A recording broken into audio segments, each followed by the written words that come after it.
ആളൂർ വെള്ളാഞ്ചിറയിൽ അവശനിലയിൽ വീട്ടുമുറ്റത്തെത്തിയ തെരുവുനായ ഒരു കുടുംബത്തെ വട്ടം കറക്കി. വായിൽ നിന്ന് നുരയും പതയും ഒലിക്കുന്ന രീതിയിൽ വീട്ടുമുറ്റത്തേക്ക് എത്തിയ തെരുവ് പട്ടിയാണ് വെള്ളാഞ്ചിറ തത്വമസി ശ്രീകുമാറിന്റെ കുടുംബത്തെ ഭീതിയിലാക്കിയത്. ചാലക്കുടി നഗരസഭ അതിർത്തിയോട് ചേർന്നാണ് ശ്രീകുമാറിന്റെ വീട്.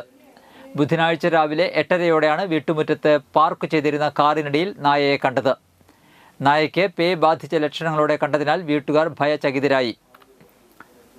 നായ ആക്രമിക്കുമെന്ന് ഭീതിയിൽ കാറെടുക്കാൻ ഇവർക്ക് കഴിഞ്ഞില്ല. ഇതുമൂലം ചാലക്കുടിയിലെ സ്വകാര്യ സ്കൂൾ അധ്യാപികയായ ശ്രീകുമാറിന്റെ ഭാര്യയ്ക്ക് ജോലിക്ക് പോകാൻ കഴിഞ്ഞില്ല. വിദ്യാർത്ഥികളായ 2 മക്കൾക്കും സ്കൂളിൽ പോകാൻ കഴിഞ്ഞില്ല. ശ്രീകുമാർ വിവരം അറിയിച്ചതിനെ തുടർന്ന് വാർഡംഗം സ്ഥലത്തെത്തി. ആളൂർ പഞ്ചായത്ത് ഓഫീസിലേക്കും ശ്രീകുമാർ വിളിച്ചു. 9:30 അധികൃതർ ആരും എത്താത്തതിനെ തുടർന്ന് തിരുവനന്തപുരത്തെ മുഖ്യമന്ത്രിയുടെ ഓഫീസിലേക്ക് വിളിച്ച് ശ്രീകുമാർ സഹായം തേടി. ഇതിനിടെ തെരുവുനായ കാറിനടിയിൽ കിടന്ന് ചത്തു.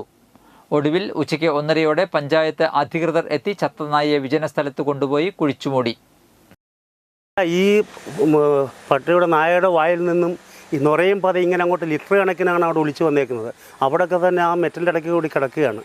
അപ്പോൾ അതിന് പേവിഷബാധ ഉണ്ടെന്നുണ്ടെങ്കിൽ അത് കാരണം അവിടെ എല്ലാം തുണി വിരിച്ചിട്ടേക്കുവാണ്. അതിന് മുമ്പായിട്ട് തന്നെ വാഷിംഗ് തുണിയെടുത്തെല്ലാം വിരിച്ചിട്ടേക്കുവാണ്. കാറിൻ്റെ അടിയിലാണിത് കിടക്കുന്നത്. അപ്പോൾ അത് പേയാണെന്നുണ്ടെങ്കിൽ അതിനെ ഒന്ന് ക്ലീൻ ചെയ്യണം. അതിനെ ആ അണുവിമുക്തമാക്കത്തക്ക രീതിയിൽ ഹെൽത്ത് ഡിപ്പാർട്ട്മെൻറ്റിൻ്റെ മേലുള്ള ആനുകൂല്യങ്ങൾ ഉണ്ടായിരിക്കണം. സഹായങ്ങൾ കിട്ടിയേ പറ്റൂ.